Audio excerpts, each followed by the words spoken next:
నోయుడా కార్మికులకు పోరాటానికి మద్దతు తెలపండి. జి వామనమూర్తి పిలుపు. ఉత్తరప్రదేశ్ రాష్ట్రంలో నోయాడా కార్మికులు కనీస వేతనాలు అమలు చేయాలని పోరాటానికి మద్దతుగా ఇసుక తోట జంక్షన్ వద్ద కార్మికులు చేస్తున్న సమ్మెకు మద్దతుగా ఆందోళన చేశారు. ఈ కార్యక్రమాన్ని ఉద్దేశించి NFIRTW national federation of India road transport workers జాతీయ వర్కింగ్ కమిటీ సభ్యులు జి వామనమూర్తి పాల్గొని మాట్లాడుతూ ఉత్తరప్రదేశ్ నోయిడాలో కార్మికులు కనీస వేతనాల అమలు చేయాలని చేస్తున్న పోరాటంపై ఉత్తరప్రదేశ్ ప్రభుత్వ నిర్బంధాన్ని వెంటనే ఆపాలని డిమాండ్ చేశారు. కార్మికులకు కనీస వేతనాలు అమలు చేయాలని కార్మికులు, కార్మిక సంఘాల నాయకులపై ప్రభుత్వం పెట్టిన అక్రమ కేసులు, నిర్బంధాలు వెంటనే ఆపాలని, కార్మికుల కనీస వేతనాలు అమలు చేయాలని డిమాండ్ చేశారు. ఉత్తరప్రదేశ్ కార్మిక వర్గానికి చేస్తున్న పోరాటానికి మోటార్ వాహన కార్మికులు, అసంఘటిత రంగ కార్మికులు అండగా ఉంటారని భరోసా ఇచ్చారు.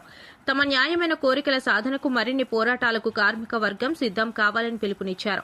ప్రధాని నరేంద్ర మోదీ ఉత్తరప్రదేశ్ రాష్ట్ర కార్మికుల వర్గంపై జరుపుతున్న దాడులను ఖండించాలని, కార్మికుల న్యాయమైన హక్కులు అమలు చేయాలని ఉత్తరప్రదేశ్ ప్రభుత్వం ఆదేశించాలని కోరారు. లేని పక్షంలో కార్మిక వర్గం తమ హక్కుల సాధనకు ఉద్యమ పోరాటాలు చేసే ప్రభుత్వానికి కళ్లు తెరిపిస్తారని హెచ్చరించారు.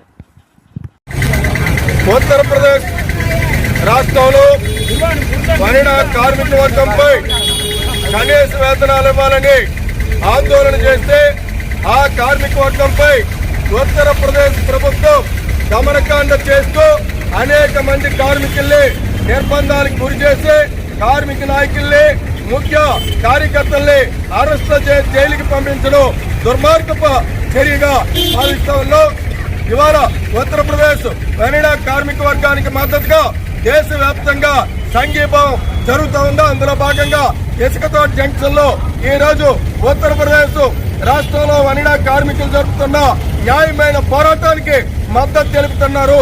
అందుకు ఇవాళ దేశవ్యాప్తంగా జరుగుతున్నటువంటి కార్మిక వర్గంపై ఏదైతే దాడి ఉందో ఆ దాడిని కార్మిక వర్గం ముక్త కంఠంతో ఖండించాలని ఉత్తరప్రదేశ్ కార్మికులు నాయకుల మీద ఆ ప్రభుత్వం పెట్టినటువంటి అన్ని అక్రమ కేసులు ఎత్తివేసి కార్మికులకి కనీస వేతనాలు అమలు చేయాలని ఏఐటీసీగా డిమాండ్ చేస్తా ఉన్నాం. లేని పక్షంలో ఆందోళన ఉధృతం చేస్తామని ప్రభుత్వానికి హెచ్చరిక చేస్తా ఉన్నాం. ఉత్తరప్రదేశ్ కార్మికుల కనీస వేతనాలు ఇవ్వాలి. ఉత్తరప్రదేశ్ కార్మికులపై ప్రభుత్వం జరుపుతున్న దాడులు ఖండించండి. ఉత్తరప్రదేశ్ ప్రభుత్వం నిర్బంధాలను ఖండించండి. ఉత్తరప్రదేశ్ ప్రభుత్వం కార్మిక వర్గంపై దాడులు ఖండించండి. ఉత్తరప్రదేశ్ ప్రభుత్వం కార్మిక వర్గంపై జరుపుతున్న నిర్బంధాలు వెంటనే ఆపాలి. ప్రభుత్వం కార్మిక వర్గంపై జరుపుతున్న నిర్బంధాలు వెంటనే ఆపాలి. జిందాబాద్ జిందాబాద్ జిందాబాద్ జిందాబాద్ జిందాబాద్ శ్రమజీవుల ఐక్యత వర్ధిల్లాలి. శ్రమజీవుల ఐక్యత వర్ధిల్లాలి. కార్మికులారా మీకు అండగా మేము ఉంటాం. కార్మికులారా మీకు అండగా మేము ఉంటాం. ఆంధ్రప్రదేశ్ కార్మిక వర్గానికి అండగా మేము ఉంటాం. ఆంధ్రప్రదేశ్ రాష్ట్ర కార్మిక వర్గానికి మేము అండగా ఉంటాం.